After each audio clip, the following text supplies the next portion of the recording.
接下来介绍呢，就是眼前这款来自 SNA 所出品的圆桌虚传系列中第6弹巨神剑特里斯坦。那么说是第6弹啊，其实这款特里斯坦已经是第7款产品了啊。因为中间这个高文经历了一次换色嘛，所以说这应该是第7盒这个模型了。我们先来看一下这次的外包装啊，外包装方面呢，依旧正面是这个圆桌虚传系列一贯的这个包装风格，正面呢一个峰会，然后这边是圆桌虚传标志，以及下面是这个巨神剑特里斯坦的这个英文和中文的名称，然后下面呢就是这次的一个实物的一个照片，然后上面呢依旧是这个线稿图，这个线稿图我还是非常喜欢的。然后这次的包装背面呢，就是所有的骨架、主体以及这个武器的一个展示了。那么包装部分呢，我们就直接看到这里，下面直接把它打开，看看内部的板件到底表现如何。那么好的，现在呈现在我们面前呢，就是这次特里斯坦的一个全部的板件了，一共是这个13块板件啊，这个说明书背面都有做标注。然后这次的这个设定呢，这个特里斯坦依旧是一个这个对讲机啊，所以说给到了这样的一版金色的预涂装啊，而且这次金色预涂装比起这个兰斯洛特和特别版高文呢，零件量明显上来了，相信最后拼完之后，这个金色的这个点缀效果也会非常的好。然后另外就是这一版透明件啊，透明件当然没什么说的啊，就是一个普通的蓝绿色，但是这次呢，这次的水口修改到了一个比较小尺寸的这样一个水口啊，大家可能记得这个兰斯洛特的那个披风的水口，哇，那么大一个，反正是又不好剪，然后最后呈现的效果又非常差。然后这次的水口呢，改小了，我觉得还算是一个比较正向的优化。然后另外呢，就是这样的一张水贴了，但是他家的水贴一般我都不是特别喜欢啊，非常软，而且说可能哪一下你这个力道用不对了，这个水贴就碎了，所以说一般我就不会去贴他家水贴啊。然后给大家简单看一下这个骨架板件的这个表现吧，上面的细节非常非常好啊。虽然说 SNA 这个厂家啊，这反正是不干人事啊，但是这个板件上的细节，这一点是不需要担心的啊。整体做的可以说是算是国模里这个数1数2的了。那么最后呢，我们再用这个分镜给大家过一下这个剩下的板件啊，整体的细节我还是非常非常满意的啊。SNA 也就这一点好了，就是可能它会有一些骚作，或者是这个让玩家很不爽的地方，但是确实板件部分质量还是细节都是这个国模里非常能打的一个梯队了。那么好了，以上呢就是这次板件的一个全部表现了。那么下面我直接把它拼起来，看看最后的成品到底表现如何。那么还是老规矩啊，我们先来看一下这次的这个骨架。这次骨架部分呢，我用了大概半个小时就拼完了啊。可以说这次的骨架相比起前面的这个6款呢，是做了一个非常非常大的升级啊。首先呢，就是这次的分色，大家可以看到啊，可能镜头面前展现不太出来啊，但是这次的这个骨架的主体呢是采用了一个灰色和黑色的一个配置啊，像大腿根部以及这个小臂还有大臂的这个根部，还有这个连接头部的一个球冠，以及这个脚踝部位的一个关节都用到了这个黑色的一个板件。然后翻到背面就可以看到更多的这个分色了啊，像这个喷口部分是用了这个透明的一个蓝色，然后内部的动力管以及这个手臂上的动力管是用到了金色的这个预涂装。所以说分色上面呢，这款的这个特里斯坦的骨架呢是要比起前6款做的更多了一些。然后呢，就是这次结构的一个升级啊，这次结构的升级呢，从这个胸口到这个下半身都是一个比较大的这个改变了。可以看到整体的这个细节量虽然没有正常的这个带骨架的模型多啊，但是可以看到比起前6款还是进行了一些升级，像胸口这里是增加了更多的这个细节，然后还有这个腹部这里呢是增加了一个类似于液压杆一样的这个细节，然后这个前裙甲这边也是更多了一些机械的这个纹理的一个刻画，像这次腿部呢就更是了啊，整体这个细节的刻画都是比起前几座来的要更多的。而且相信大家也可以注意到了啊，这个侧面是有这个滑槽的，所以说这次的这个腿部呢这一次是带有这个联动的了，比起前几座只有一个简单的这个骨肉的这样一个零件翻上来和一个简单的一个大腿装甲的一个下移，这次特里斯坦的这个骨架联动部分真的是要做的好了很多。然后骨架部分呢我们就说到这里啊，其实更多的表现我们还是要套上外甲之后我们再来这个细讲啊。但是这次骨架的一个表现我已经是非常非常满意了。那么好了，下面我直接把它套上外甲，看看最后的成品到底表现如何。那么好的，经过了差不多2个小时的拼装呢，这款特里斯坦的一个外甲呢，我已经全部拼装完成了。那么这次的拼装手感呢，相比起前6座其实差别并不大啊，还算是比较顺畅。那么有2点呢，需要大家去注意一下啊，就是肩甲，这个可活动的一个喷口这里啊，它外面的这个护甲呢是向内去安装的一个方式啊，比较抠手。而且再加上这个边缘比较扎手啊，所以说这边拼装的时候会比较难受。然后另一点呢，就是这次大腿根方面呢，这个关节比较紧啊，我是上了一点这个食用油，我才把它完全的塞了进去。除了以上的呢，剩下的这个拼装都是非常的顺畅的。那么再来说一下这次的这个外观，那个外观方面呢，我说实话，其实还算是比较不错啊。身为一个对讲机，虽然没有这个兰斯洛特那么庞大的一个壮硕的身躯吧，但是这次的这个特里斯坦依旧是一个非常干练的一个造型，我还是比较喜欢的。那么既然是隶属于这个钢联铠这边的这个对讲机呢，那我们就同时拿出钢联铠来进行一个对比啊。可以看到，其实相比于这次这个钢联铠的造型呢，可以看到特里斯坦这边呢，其实是有一些地方是跟这个钢联铠是比较相像的。首先就是这个腿部的一个护甲，虽然说都是比较壮硕的啊，但是可以看到钢联铠这边呢，从后方看也是完全实心的，但是这个特里斯坦这边呢，我们拿开这个披风，可以看到后面其实比较空的，但是都是比较粗壮的一个类型。然后这次像这个后裙甲，钢联铠就是一个非常大片的这样的一个后裙甲。这次特里斯坦呢，也是一个尺寸比较大的一个后裙甲，所以说两者的这个造型啊，既然是同属于一个这个部队的吧。所以说他们俩的这个造型其实还是有一些这个相像的，只不过这个特里斯坦身为对讲机嘛，所以说这次的这个造型肯定是要比这个钢联铠来的是要更加的气派一些。大家喜欢哪个呢？也可以在弹幕里讨论讨论。那么我们再回到这次的主体啊，主体我们先来看一下这次的可动性。可动性方面呢，首先头部就是一个双端的球冠，但是碍于周围这个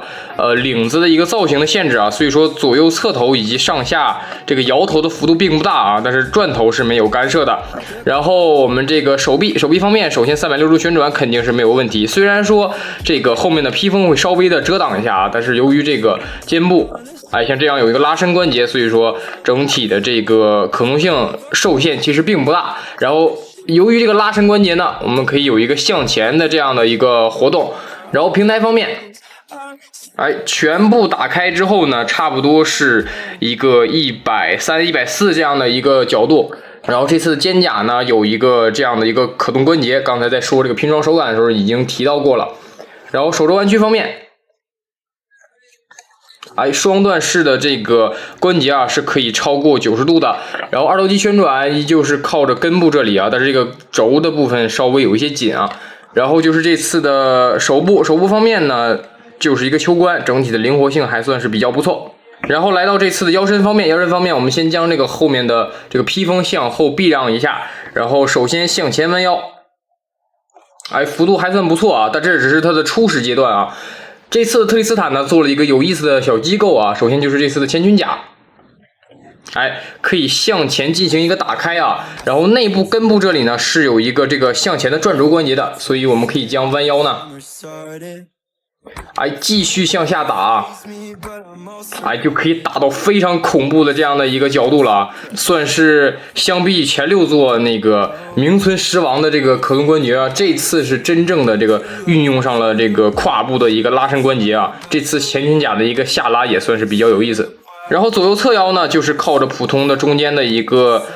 轴动关节了，角度呢大概就是这个样子了。然后我们继续来讲下半身啊，下半身方面，首先这次的前裙甲呢尺寸是比较小的，然后内部是一个球冠，但是比较松啊，可以看到一碰就掉了。然后这次的侧裙甲呢，还是一个格雷斯的这个老结构啊，但是虽然是老结构啊，但这次材质明显是做了调整啊，没有像这个格雷斯那样那么松了。然后这次后裙甲呢，刚才说过了，就是一个很大一片的这个后裙甲。然后首先前踢依旧是有一个下拉关节的啊，我们将下拉关节完全解锁之后呢，前踢就可以稍稍超过一些90度了。然后后踢方面，依旧是90度的这样的一个角度。然后侧踢哎，完全避让之后呢，这次可动性呢是可以超过90度啊。这次大腿的一个可动性呢，相比前作是有了一些升级。然后膝盖弯曲，哎，双段式的一个关节啊，是可以超过90度的。然后还有一个刚才在骨架的时候已经说过的一个非常漂亮的一个联动啊。首先就是膝盖甲这里的一个位移，然后再加上大腿这里。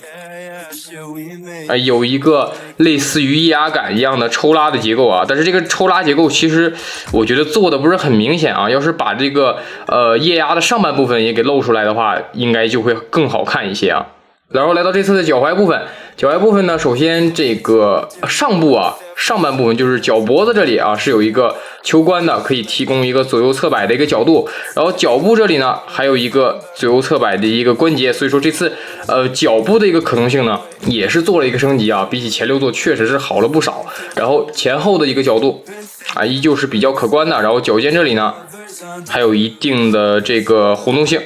然后这次主体的可动说完之后呢，我们再来看一下这次的配件。我们先来看一下这次的这个手型啊，手型方面额外给了这个5对手型啊。首先是一个类似于前指的这样的一个手型，然后是一个这个开掌手，然后呢就是这样的一个特殊的一个摇滚的手型啊，以及一个比例非常奇怪的一个这个握拳手。还有一对这个用处其实不大的，也是非常奇怪的这个握持手啊。其实这个 SNA 的这个手型我一直想说啊，大家的这个拼装的这个造型手的大拇指的这个比例一直很奇怪啊。大家可以在这个握持手的这个手型上就可以看到这个大拇指异常的这个大啊，反正就是比例非常怪啊。他家的这个手型我也不知道是怎么设计的，反正就是非常的奇怪啊。最正常的应该就是主体上搭载的这个一体成型的这个握持手了。其实他家原来的手型看起来还是非常正常的，但是自从改成这个拼装的手型之后，就非常奇怪啊，咱不知道是怎么回事。然后手型说完之后呢，就是这次特里斯坦的一个特色的一个武器了啊，就是这次的巨神剑以及它的这个剑盾套装。那么这次的这个巨神剑呢，整体的这个造型还是非常非常的这个帅的啊，整体中间金色的一个点缀，外面白色的一个剑刃，再加上这边剑柄这里一个蓝色的痛剑，我觉得这个造型还是非常不错的啊。尺寸方面啊也是不小的，比这个主体都要高啊。但是唯一一点的呢，就是这次的材质依旧没有改啊，还是这个可以看到还是像这个兰瑟洛特和这个钢连铠的这个斧子和镰刀一样啊，是一个非常非常软的一个这个材质啊。希望这个下次 SNA 在做这种巨型武器的时候能把这个材质换一下啊。然后呢就是这样的一个剑盾套装了。首先这个盾牌呢是一个蓝色加金色玉涂装的这样的一个造型，正面来看呢还算是比较有气势。然后内部呢隐藏了一把这样小型的一个短剑啊。这个小型的短剑呢就没什么这个太大的一个设计了，就是单纯的给了一块这个金色玉涂装作为一个点缀，然后可以像刚才一样收纳在这个盾牌里。然后两种武器搭载方式呢都是通过这个握柄然后搭载在这个手型里就可以了。然后除此之外呢，像这个盾牌以及这个巨剑这里大家可以看到中间都是有这个连接位点的，我们就可以拿出这个套件里所附带的这个连接件，给了2种啊，是可以搭载在这个披风背后的一个孔洞上，就是这里啊，我们可以选择一个圆头的这样的一个连接件，或者是这个6角头的连接件啊。这个6角头的连接件呢，就是用来连接这个巨神剑的一个插口的。然后这次圆头呢，就是这次盾牌的一个接口了。然后盾牌除此之外呢，还有一个搭载在手臂上的这样的一个连接件啊。我们将这边圆头的部分呢插在盾牌里，然后将另一侧的这个卡槽直接插在这个主体的手臂上就可以了。那么好的，现在呢我们再将这个巨剑以及这个盾牌搭载在特里斯坦身上的效果呢就是这个样子了。我觉得还是很有这个对斩机的气势的啊，还是非常帅的。那么以上呢就是本次特里斯坦的一个全部的内容介绍了，我们简单总结一下吧。那么这次特里斯坦呢可以说是 SNA 做出改变的一个产品啊。刚才在介绍骨架的时候大家可以看到啊，这次骨架的一个改动呢是非常非常大的，几乎80%都是完全新规的这样的一个骨架。但是至于是这个真的是变好了啊，去听从玩家建议了，去进行一个修改，还是说啊已经出到一半了啊，前6款的这个骨架呢已经老了，我们再出一个新的，然后后6款再去沿用这个新的骨架，那咱就不得而知了。但是改变总是好事嘛，我们就希望它是真的变好了吧。而且这次特里斯坦的一个市场价格呢，我看也是比较稳定啊，终于没有像前几座那样的涨价非常离谱，甚至像高文那样涨到100多的一个离谱的价格了啊。我现在看这个平台上的一个价格已经稳定在60以下的这样的一个价格了。而且甚至可能有一些平台，你们会搞券的话，可能55以下，甚至50以下，你们就可以去进行一个入手了。那么那个价格我还是觉得非常非常值的啊。还是那句话啊，就是所有东西啊，无论品牌，无论比例，无论产品，永远大家都不要去高追啊。那么最后还是希望这个圆桌骑士团这个系列能